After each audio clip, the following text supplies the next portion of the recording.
Good morning, ladies and gentlemen. Welcome. I'm delighted to be back again for my annual intellectual fix. I'm going to put the cover of this book down so you can see what it looks like. All right. Okay, wrong side. Okay, this one. Let's see how this looks like. Okay. Wait, I got it. All right, there we go. I can't afford this book. Okay, I don't know what the story is on this, but let me explain. Sorry, I'm just going to put down here just the, which way does it go again? It looks like this. So that's what it looks like. Right. Roughly the table of contents, so you get a view. My justification for doing this was really, this is one of a 20-volume series of books on major conservative and libertarian thinkers. The other books in the series deal with, let's see who they deal with. You have the Salamanca School, Hobbes, Locke, Hume, Smith, Burke, Tocqueville, Spencer, Mises, Schumpeter, Hayek, Oakeshott, Popper, Rand, Friedman, Kirk, Buchanan, the modern papacy, I like that one, Nozick, and this one on Rothbard. So it's designed to provide a sort of resource for students so that they have an access to a whole range of stuff. And all of the books follow the same format, so I was under very tight constraints in how this book was structured. So the first chapter is a sort of intellectual biography of Rothbard, probably completely unnecessary for anybody who's attending this conference to read it. I don't have anything new or stunning or shocking to reveal. The second chapter is a substantive chapter, and it deals with, I try to give an overview of a whole number of things. It's called Rothbard Libertarian, and so it talks about Rothbard praxeologist, Rothbard the natural law ethicist, Rothbard the enemy of the state. I liked writing that part. That was great fun. And Rothbard defender of liberty. The third chapter is, I think, so there's really not a lot new, I would say, even in the second chapter, for people who come to this conference. So you don't need to take out a second mortgage on the house to go and buy this book and so on. Well, do if you want to. I mean, it's good for me. I get royalties or something. Well, maybe. The third chapter, Influence and Reception, however, is something I had to do some reading there that I hadn't done before. It's largely about Rothbard, the historian.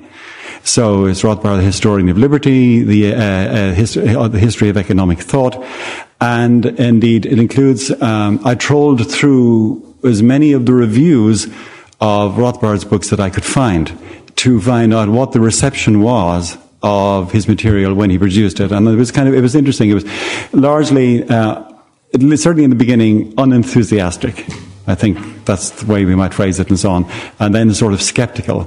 And then sort of warmed up generally. So that material might, for people who are here who probably wouldn't benefit from reading the first two chapters, might find something of interest in that. Chapter 4, the final chapter, is called Contemporary Relevance. And this was the most fun, okay, because that's when I could let myself go and let my hair down. There's not much of it to let down, but what there was, I did.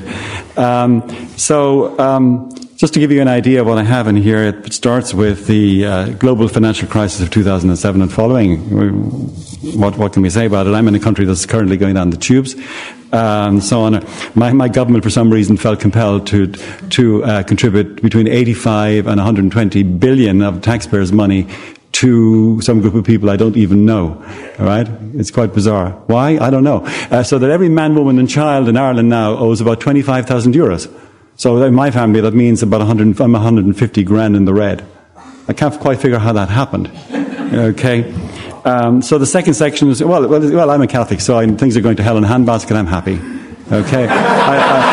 I think things are normal, right? Okay. That's what we expect. Okay, the good suffer and the wicked prosper, okay?